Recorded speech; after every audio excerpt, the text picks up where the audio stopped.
Bago-bago pa lang si Vice ganda noon sa showbiz industry ay pinayuhan na siya ng dati niyang manager friend na si Ogie Diaz na magkaroon ng anak para may makasama siya sa pagpatuloy ng legacy niya. Mahirap kasi kapag namatay kang mag-isa, kasi pagtagal hindi ka na maaalala ng tao. Unlike pag may anak ka, tulad ko, pwede kang magsabing ako po yung anak ni Ogie Diaz. Nagkita raw ulit ang dalawa sa badminton court nung nagkita kami sa badminton. Sabi ko, te, ano na, kung noon mo pa in-entertain, idi ilang taon na sana ang anak mo ngayon.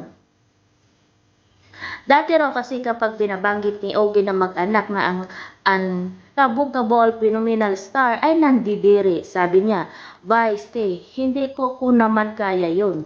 Sabi ko, Gaga, hindi ka naman jugjug. Magbabati ka lang para lumabas ang similya mo. Ikukontrol ang similya mo at ikaganon, ihalo sa Excel. Pero nung nanay na ni Vice na sige ng Rosario, ang nagtanong sa ginawa nitong vlog nilang mag-ina ay napaisip na siya. Sabi ni Ogie dahil yun din naman ang sabi ni Mami Rosario nanay niya na para saan itong mga malaking bahay. Pinaghirapan mo kung wala ka namang pamamahan. Kaya gusto ni nanay na magkaanak si Vice ng dugot laman niya.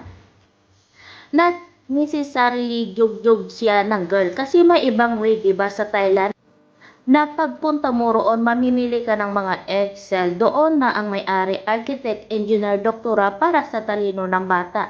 Mamimili ka. At kapag nangulit na si White na ready na siya, ay tiyak na si Ogie ang tatawagan niya dahil alam nito kung saan sila pupunta. Willing po siyang samahan sa Thailand. Sobrang kong pangarap yon for Vice na magkaroon siya ng anak. Kasi sabi ko sa kanya, mag-iiba yung perspective mo in life. Look mo in life kapag may anak ka, mabubuhos ang atensyon mo.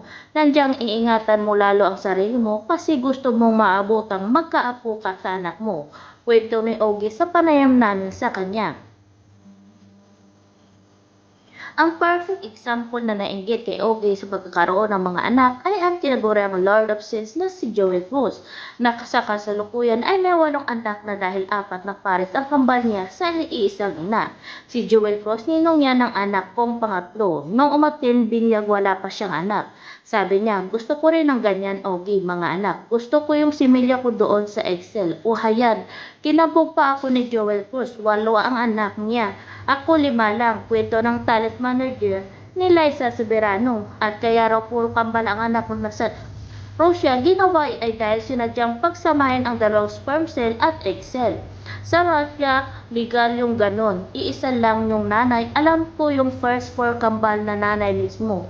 Yung sumunod 4 twins, hindi na kinaya ng nanay. Kaya yung egg cell ng nanay at sperm cell ni Joel saka isinaksak sa iba. Surugat si Ikayan, magkapatid pa rin sila sa ama't ina lahat. Kwento ni Ogie. Sana nga ay pumayag nga itong si Vice Ganda na magkaroon ng anak kasi nga tama naman yung nanay na sayang yung bahay niya na malaki at yung mga pinaghirapan niya kung wala naman siya pamamanahan balang araw.